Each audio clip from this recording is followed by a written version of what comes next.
இந்த விழா தளபதியுடைய 52வது பிறந்தநாள் விழா, மாபெரும் நலத்திட்ட உதவிகள் வழங்கும் விழா. ஏதோ நாங்கள் தலைவர் வந்து முதலமைச்சரான பிறகுதான் இந்த நலத்திட்டெல்லாம் கொடுக்குறேன்னு நினச்சிக்காதீங்க. 32 வருடங்களாக ஏழை எளிய மக்கள் பயன்பெறும் வகையில், மாணவ மாணவிகள் பயன்பெறும் வகையில், சலவை தொழிலாளர்கள் பயன்பெறும் வகையில் பல்வேறு நலத்திட்ட உதவிகளை தினந்தோறும் செய்து கொண்டு வரும் இயக்கம் தான் எங்கள் தமிழக வெற்றி கழகம். அப்படி ஒரு கழகம் தான் இன்று 2026 முதலமைச்சராக அமர வைத்திருப்பது யார் என்றால் இந்த மக்களாகிய நீங்க தான். எங்க தலைவருக்கு இப்படிப்பட்ட வாழ்க்கையை கொடுத்தது நீங்க. நீங்க என்ன விரும்புறீங்களோ, நீங்க என்ன ஆட்சி நடக்க நினைக்கிறீங்களோ அதுதான் நடக்கும். ஏன்னா எங்க தலைவர் மக்களுக்கான தலைவர், இளைஞர்களுக்கான தலைவர், பெண்களுக்கான தலைவர், பெண் குழந்தைகளுக்கான தலைவர்.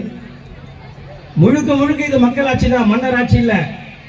ஓட்டு போட்ட மக்கள் நீங்க தான் மன்னர்கள், நாங்க மன்னர்கள் இல்ல. உங்களுடைய சேவைகள் தான் நாங்க. ஏன்னா எங்க தலைவர் 234 தொகுதியிலையும் வேட்பாளர் அறிமுகம் பண்ற விழாவில் ஒவ்வொரு வேட்பாளர்கிட்டையும் சொன்ன விஷயம், நீங்க அதாவது எம்எல்ஏனா பெரிய கிரீட வச்சுருக்க பெரிய ராஜாக்கள் கிடையாது, மக்களுடைய சேவகர்கள் தான் இந்த எம்எல்ஏக்கள் என்பதை நீங்க மனசில் வச்சுங்க. நீங்க ஜெயிச்ச பிறகு நீங்க நான் ஜெயிக்கல, அக்கா சொன்னாங்க 234 தொகுதியிலேயே தலைவர் தான் முகம். எங்களுக்கு யாரும் ஓட்டு போடல. நான் சாதாரண குடும்பத்தை சேர்ந்த ஒரு கூலி தொழிலாளியுடைய பையன் தான். எனக்கு பெரிய பங்களாலாம் கிடையாது. சாதாரண ஓட்டு வீட்டில் தான் இன்னைக்கு இருக்கேன். என்னுடைய குடும்பம் அதுவும் அரசு கொடுத்த 2 சென்ட் பட்டால தான் நான் இருக்கேன், இலவச பட்டால. அப்படிப்பட்ட ஒரு எளிய குடும்பத்தில் இருந்து சேர்ந்து என்ன தென்னரசாகி என்ன ஒரு உயரத்தை பார்க்கல, நேரத்தை பார்க்கல, பணம் இருக்கான்னு பார்க்கல. 25-30 வருஷமா டவுசர் போட்ட காலத்தில் எனக்காக போஸ்ட் ஓட்டினான், பேனர் கட்டினான், நலத்திட்டம் பண்ணான்.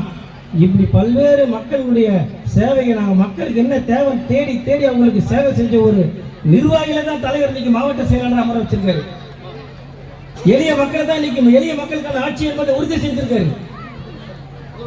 ஏன்னா என்னை வந்து நிறைய பேர் கேட்டாங்க, எப்பா நீ என்னப்பா ஸ்ரீபெரும்புத்தூர்ல செல்வ பெருந்தைக்கே தோக்கச்சிப்பா.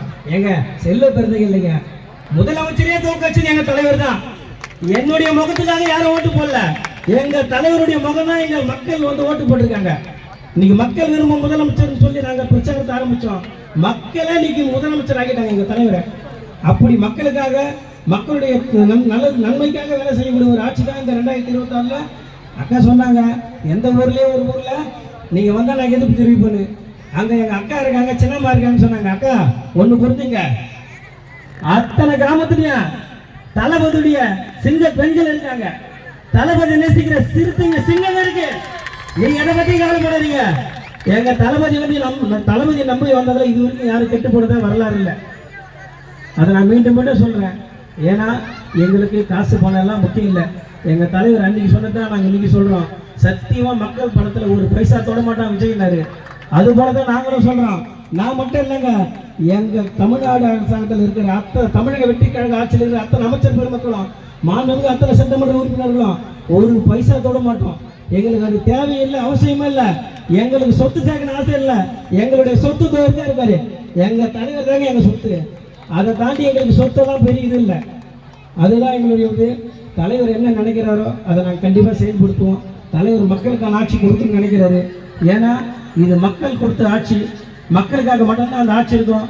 தலைவர் வந்து இளைஞர் நலன், பெண்கள் பாதுகாப்பு, மக்களுடைய அடிப்படை பிரச்சனைகள் தான் இப்போ கவனமாக இருக்காரு. மற்றபடி 1000 விமர்சனம் இருக்கலாம், தலைவர் நினைக்கிறது மக்கள் தான். ஏன்னா முதலமைச்சர் தலைவர் பருவத்துக்கு சொன்னோம், அவர் மக்கள்கிட்டயே வந்து அவகாசம் கேட்டார். கொஞ்சம் அவகாசம் கொடுங்க, நான் அறிவிச்ச அத்தனை திட்டங்களையும் நான் செயல்படுத்துவேன். ஏன்னா அதுக்கு கொஞ்சம் அவகாசம் உங்ககிட்ட நான் மண்டிட்டு கேட்கறேன்னு சொல்றாரு. எந்த முதலமைச்சர் சொல்லுவான் நாடு எப்பேற்பட்ட கடத்துல போனா அவனுக்கு என்ன நலத்திட்டங்களை அறிவிச்சுட்டு போவேன். ஆனா எல்லா நலத்திட்டங்களையும் கொள்ளாட்சி வச்சுக்கிறான் கோடி கோடியா. அப்படிலாம் நம்ம தலைவர் இல்லைங்க. ஏன்னா தலைவருக்கு பணம் முக்கியம்னா இன்னும் 20 வருஷம் படம் வச்சிருப்பாரு. ஒரு படம் நடிச்சா 200-250 கோடி, ஆண்டுக்கு 2 படம் நடிச்சாருன்னா 500 கோடி சம்பாதிச்சு ஜம்முன்னு வாழ்க்கை வாழ்ந்துட்டு போகலாம். அவருக்கு பணம் முக்கியம் இல்லை, புகழ் முக்கியம் இல்லை. புகழ் வேணுமா? அவருக்கு உலகம் ஃபுல்லாக இருக்கு.